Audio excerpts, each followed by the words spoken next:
अपना अपना दर्द अलग से कोई व्यक्त नहीं करेगा। इस कमजोरी को समझें तमाम लोग अपनी को, कि हमारी कमजोरी यह है कि हम अपनी अपनी पीड़ा व्यक्त करने लगते हैं, जबकि सबकी पीड़ा एक जैसी है, इसे सामूहिक स्वर नहीं दे पाते। जिस दिन आप अपनी पीड़ा को सब सामूहिक स्वर दे देंगे, उस दिन आप जीत जाएंगे। मैडम कह रही थी ना कि क्या बोल रही थी, किसको घसीटते हुए आएंगे? मोदी को।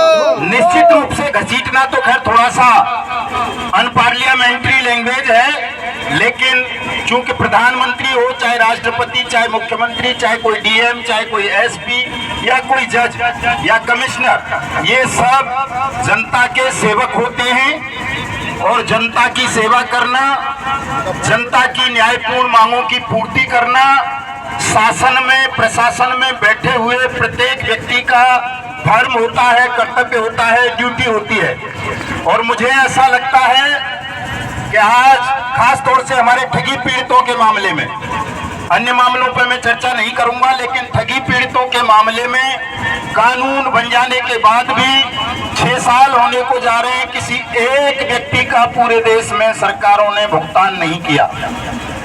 और जो कानून की अवमानना कानून की कुर्सी पर बैठकर करता हो, कानून की कुर्सी पर बैठकर कानून की अनुपालना ना करे, तो निश्चित रूप से ऐसा व्यक्ति अपराधी होता है। तुम्हारे साथ है, हम तुम्हारे साथ हैं, हम तुम्हारे साथ हैं। बंद करो सत्ता छोड़ो, हमें मानो भारत छोड़ो, बंद करो सत्ता छोड़ो, हमें मानो भारत छोड़ो। वकीलों की होश में आओ, होश में आओ, होश में आओ, वकीलों की होश में आओ, होश में आओ, होश में आओ। ऐसा बोला आपने नहीं किसी के बाप का। मोदी योगी होश में आओ, होश में आओ, होश में आओ, मोदी योगी होश में आओ, होश में आओ, होश में आओ, मोदी योगी होश में आओ। होश में आओ, होश में आओ। तो साथियों, 20-25 मिनट का समय शेष है। कमिश्नर आगरा को मैसेज भेजा गया है, वो आ रहे होंगे आपके बीच में। नहीं आते हैं तो भी आपको निराश होने की आवश्यकता नहीं है किसी को। आप केवल अपने संगठन पर भरोसा करो, सत्य पर भरोसा करो, न्याय पर भरोसा करो, कानून पर भरोसा करो। कानून आपके साथ है, इसी पार्लियामेंट ने बनाया है, इसी मोदी सरकार की रिकमेंडेशन पर बनाया है कि सरकार आप सबकी जमा राशि का 2 से 3 गुना पैसा 180 दिन में वापस करेगी, भले ही आप किसी भी कंपनी या किसी भी सोसाइटी के पीड़ित हों। पंडित जी रो मत, आज आंसू बहाने का समय नहीं है। ये भगवान योगेश्वर श्री कृष्ण की जन्मभूमि है मथुरा ब्रजमंडल, और यहीं पंडित दीनदयाल उपाध्याय साहब का जन्म हुआ है, जो एकात्म मानवतावाद के प्रेरक हैं पूरी दुनिया में, और उन्हीं के चेलों की सरकार है इस राज्य में, पूरे देश में, केंद्र में। तो आज सिद्ध करना है आपको। आंसू मत बहाइए, कोई भी तनाव किसी को नहीं लेना है, बिल्कुल भी, सब कुछ ठीक हो जाएगा। अरे वाह साहब, गोंदिया की जय हो। गोंदिया महाराष्ट्र से आए हुए हैं आप, ठीक है, दूध वाले साहब जय हो। लेकिन ये तो बहुत सारे चाहिए साहब, 1 करोड़ चाहिए कम से कम। हाँ मिलेंगे, हाँ चलो, धन्यवाद आपका, बहुत बहुत आभार साहब। तो तेलंगाना वाली मैडम भी आई हुई हैं, कुछ कह रही हैं, कोई बात नहीं। हाँ तो साथियों, हम सब इस ब्रजभूमि की पावन रज को आज अपने मस्तक पर लगाते हुए इसी को साक्षी मानकर संकल्प लेकर आगे बढ़ेंगे कि या तो मोदी सरकार देश में अनियमित जमा योजनाएं पाबंदी अधिनियम 2019 का क्रियान्वयन करके आप सबका पैसा वापस करेगी, देश में जो एजेंट और निवेशकों के बीच खूनी संघर्ष छिड़ा हुआ है, संघर्ष को खत्म करवाएगी, या फिर अपनी सत्ता के अंत को स्वयं आमंत्रित करेगी। ये संकल्प लेकर के यहाँ से आगे बढ़ेंगे पार्लियामेंट की तरफ। याद करो उस दौर को, आज से 5,500 वर्ष पूर्व, जब भगवान श्री कृष्ण इसी मथुरा में पैदा हुए थे। ठगों का ही शासन था उस वक्त, ठग पर पूरे देश पर, आर्यावर्त पर ठगों का शासन था। ठग शासन करते थे, लोगों के हक हकूक पर डकैती डालते थे, उनका शोषण करते थे, और पूरी धरती जो है त्राहिमाम कर रही थी। तब स्वयं भगवान कृष्ण को जन्म लेना पड़ा था इसी मथुरा में, और यहीं से उन्होंने ठगों के, बेईमानों के खिलाफ एक संघर्ष आरंभ किया था और पूरे देश में घूम घूम कर कहीं कंस को मारा, कहीं जरासंध को मरवाया, कहीं दुर्योधन को मरवाया, कहीं शकुनी जैसे ठगों का सर्वनाश सुनिश्चित कराया। ये वही जमीन है, उसको याद करो, 5,500 वर्ष पहले का वो घटनाक्रम पूरा आज फिर इतिहास अपने को दोहराने जा रहा है। इसी कृष्ण की जन्मभूमि से हम सब शपथ लेंगे कि हिंदुस्तान को ठगों और बेईमानों से मुक्त करा देंगे, इनके खूनी पंजों को तोड़ डालेंगे, बिल्कुल किसी को शासन में एक पल भी रहने नहीं देंगे, चाहे वो मोदी हो, योगी हो, कोई मोहनलाल यादव हो, या वो राजस्थान वाले क्या नाम है सब, भजन लाल हो, या वो कर्नाटक वाला क्या नाम है, सिद्धारमैया हो, या वो कोई वहां जो महाराष्ट्र में बैठा है क्या नाम है उसका, देवेंद्र फडणवीस जो भी हो, सबको शपथ लेनी है कि एक भी ठग को, बेईमान को सत्ता में नहीं रहने देंगे, एक पल भी उन्हें शासन नहीं चलाने देंगे यदि उन्होंने अपनी ठगी, बेईमानी और मक्कारी को मलमूत्र की तरह त्याग कर देश के प्रति वफादारी का कर्तव्य नहीं निभाया। तो सब लेंगे ना ये शपथ?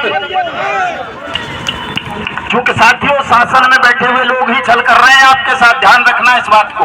ये जो प्रॉपर्टी आप खड़ी देख रहे हो KBCL कल्पतरू की, ये सब आपके पैसे से बनी है। यहाँ ये अकेली नहीं है, ऐसी 6,500 बीघा जमीनें हैं उसकी, यहाँ आपके पैसे से ही खरीदी हुई। और ये तो केवल एक उदाहरण है, संकेत मात्र है। पूरे देश में देखोगे तो 2 जिले बस जाएंगे, इतनी प्रॉपर्टी PACL पल्स की है।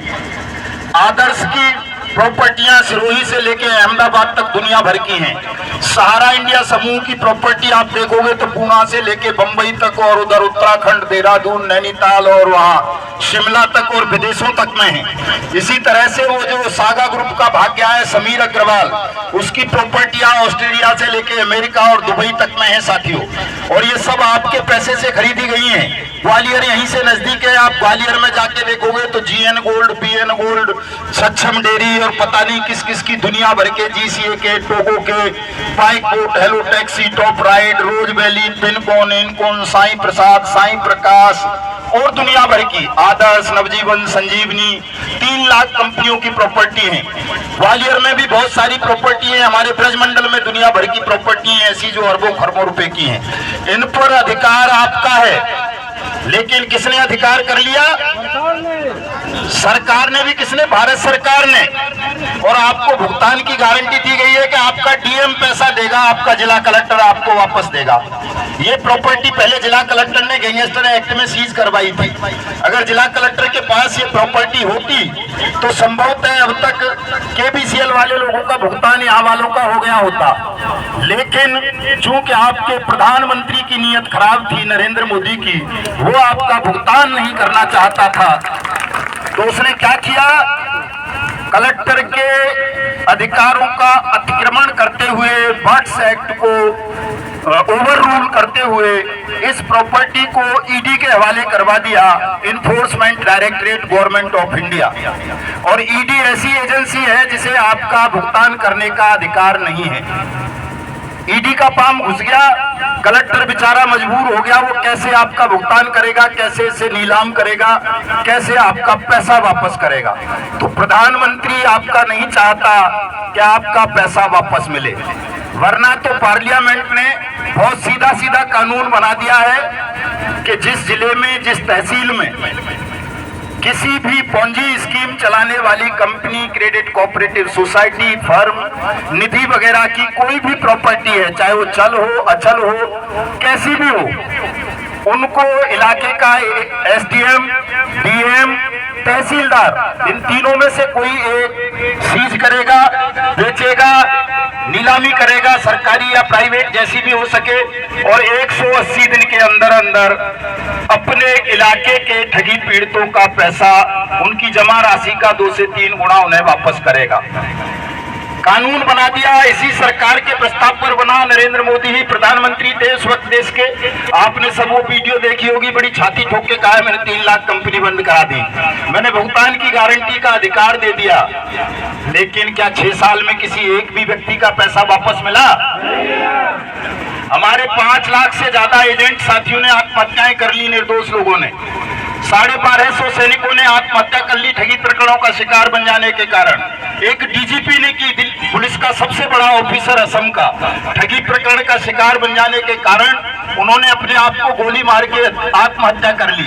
एक गवर्नर ने की, सांसदों ने की, कईयों ने, मिनिस्टरों ने की, विधायकों ने की, सिपाहियों ने की, कमिश्नरों ने की, कई वैज्ञानिकों ने की, कई जजों ने की साथियों, ठगी प्रकरणों का शिकार बन जाने के कारण। ये नहीं है कि साहब केवल हम और आप ही ठगी का शिकार बने, बड़े बड़े लोग हुए। एडवोकेट तो हमारे बीच ही अभी सैकड़ों की तादाद में यहाँ उपस्थित हैं जो ठगी का शिकार बने हैं। लेकिन मोदी सरकार की कान पर जूं नहीं रेंगती, वो आपको आपस में लड़ा देना चाहती है, लड़ाती रहती है। सहारा इंडिया समूह का मामला, बट्स एक्ट 2019 21 फरवरी 2019 से पूरे देश में बाया ऑर्डिनेंस अप्लाई किया गया।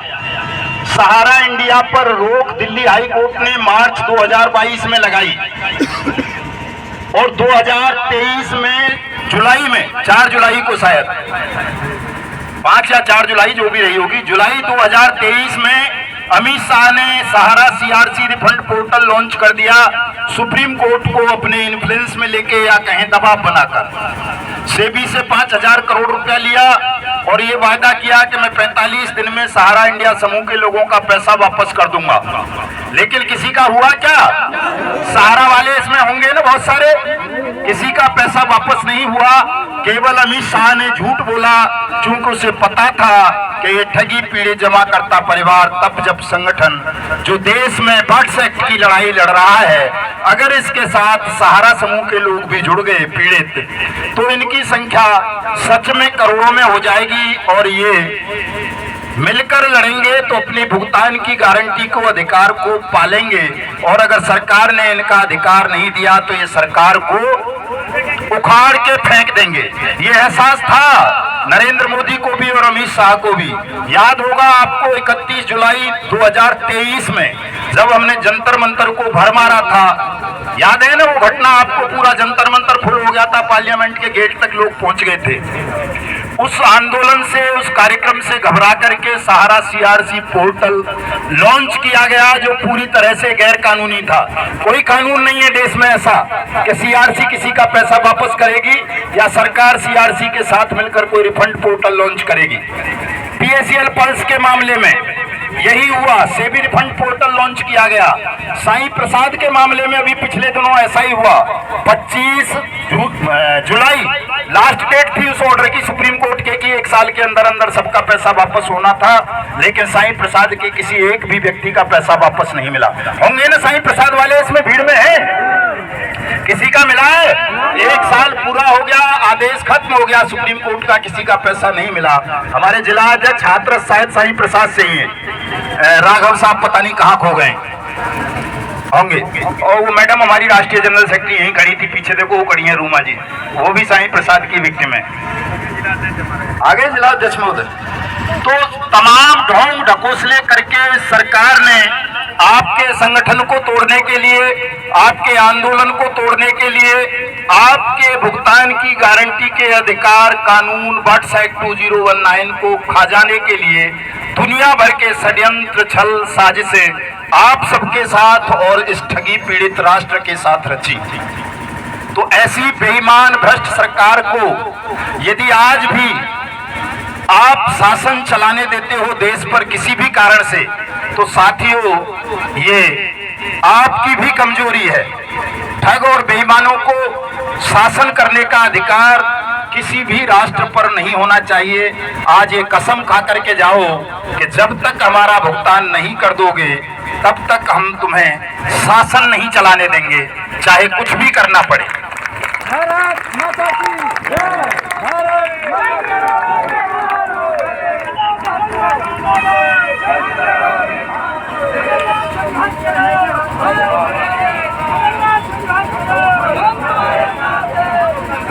ये सरकार शांति की भाषा नहीं समझती है,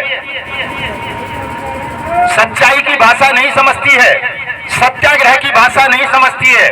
अभी आप ट्रेन रोक दो, पटरी उखाड़ दो, चक्का जाम कर दो, तुरंत पूरा अमला प्रशासन का सरकार भी आ जाएगी। यहीं हमारे लक्ष्मी नारायण शर्मा जी बैठे हुए हैं, मंत्री उत्तर प्रदेश के, वो भी तुरंत आ जाएंगे। अभी आप उपद्रव कर दो तो हो सकता है सीएम भी आ जाए और भी दूसरे अधिकारी भी, सेंट्रल के मिनिस्टर भी आ जाए। अभी वो भी आ जाए। आपका कौन है वो कृषि मंत्री जिसको बना रखा है, शिवराज सिंह चौहान, मध्य प्रदेश वाला, तमाम आ जाएंगे अगर आप उपद्रव करोगे तो।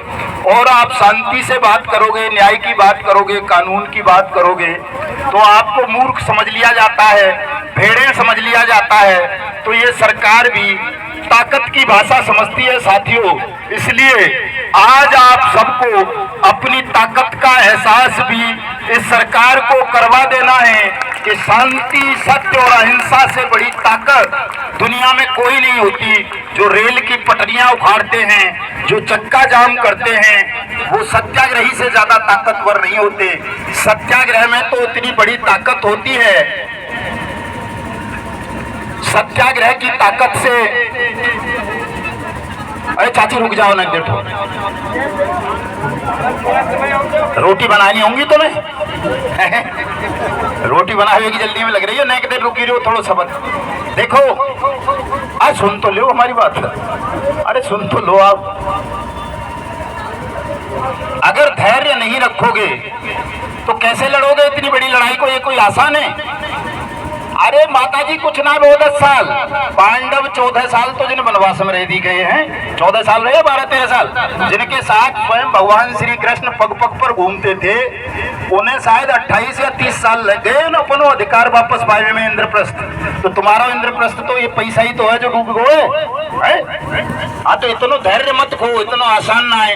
नरेंद्र मोदी है, देश को प्रधानमंत्री है, वो कोई गाजर मूरी को उखाड़ लेंगे खेत में टिप करके वहाँ। बहुत ताकत चाहिए उसको उखाड़ने के लिए, धैर्य की। ना मरोगी कैसे मर जाओगी? अमृत वर्षा करा दूंगा, मत चिंता करो, मरोगी ना। वरुण देव को बुला के ना मरोगी, घबराओ मत, वही तक ना मरी तो वो न मरोगी। तो हाँ, अरे देखो ऐसी बात ना करें, उपद्रव की बात नहीं करनी है। जो हमारा मार्ग है सत्य का, अहिंसा का, शांति का, उसी से चलेंगे और उसी से काम हुआ करता है। और किसानों ने पटरी उखाड़ दी, कानून वापस कर ले झूठ मूठ को मोदी ने। पर अब वो एमएसपी पे गारंटी कानून बनाया का ना बनाया, वो टिकट रोज लड़ते रहे और जिन कितने गुट बन गए वहाँ को, और वो दुनिया भर के सरदार जी बरदार जी से नेता। तो ऐसे धोखे का और छल का शिकार जल्दबाजी वाले लोग हो जाते हैं। जल्दबाजी के कारण ही फंसे हो ना आप सब। 50 करोड़ लोग अगर आज ठगी स्कैम्स का शिकार हुए हैं तो जल्दबाजी के कारण फंसे हैं ना सब। अगर थोड़ा सा आपने धैर्य रख लिया होता, चीजों को ठीक से समझ लिया होता, कानून को समझ लिया होता, तो एक भी व्यक्ति 1 रुपया भी ना लगाता, ना एक भी एजेंट बनता। लेकिन हमने धैर्य नहीं रखा, जल्दबाजी की कि जल्दी पैसा बच जाएगा, कई गुना है जाएगा, न्यो है जाएगा, न्यो है जाएगा, और 50 करोड़ लोग ठगों का शिकार बन गए। तो बहन जी, माता जी, जो भी आप हैं, जल्दबाजी मत करो, थोड़ा धैर्य रखो। लड़ाई कठिन है, लेकिन अब 2 मोर्चे और रह गए आपके, इन दोनों मोर्चों पे आपको सफलता मिलेगी। आज बालकन कर दो फोन, भैया मैं जा रही हूँ पार्लियामेंट, मोदी थे मिलवे, पैदल चले के नहीं है, और तुम रोटी राटी अपनी कर ली हो, अपने बालकन ने पापा आते कह दो नुको फलाने के पापा तुम बालकन संभारी हो। क्या आए संगी संग कहाँ आएंगे? वो ना आएंगे, वो तो लड़ते होंगे कि तेने अच्छो मेजानी को हुआ कर दिया। हाँ तो थोड़ा सा धैर्य धर लो, गोवर्धन चौराहे तक चलो, वहाँ आ जाएंगे। मोदी जी ना आएंगे तो मोदी जी को कोई आदमी आ जाएगा। ये इतनी पुलिस फोर्स खड़ी है, ले आएंगे पकड़ के। हम चाहिए हम कोई प्रधानमंत्री है जो हम निकाल के दे देंगे पैसा? जो प्रधानमंत्री है वो देखो पैसा। चलो लड़ो मत, कोई बात ना, कोई बात ना, कोई बात ना, आप बुला दोगी फिर हम। तो 2 मोर्चे रह गए। देखिए, एक तो आज का मोर्चा है, आज आपकी जो संख्या है वो पर्याप्त है, कम नहीं है। मेरी दृष्टि में ये 50 करोड़ लोगों का प्रतिनिधित्व है। 21 राज्यों के हमारे स्टेट प्रेसिडेंट आए हुए हैं, 300 जिलों के जिलाध्यक्ष हमारे यहाँ आए हुए हैं। इसका मतलब है कि पूरा देश आज यहाँ इस पवित्र भूमि पर, मथुरा की पर खड़ा है। और इसका बड़ा प्यारा इतिहास है। आप लोग तो मथुरा के ही हो, वो तो गाँव आपका तो होगी नो गाँव को जोगी जोगना आना गाँव को मेहनत संत कहा के होते वो है नहीं कहावत है कैसे कहीं पर आना गाँव को सिद्ध तो तुम्हें तो नहीं लगती होगी तो वैसी मक्खन चोरी करे हो न्यों करे हो काय को भगवान हो। लेकिन ये जो दुनिया आती है ब्रजमंडल में घूमने दर्शन करने, उन्हें उनका महत्व पता है। तो थोड़ा सा धैर्य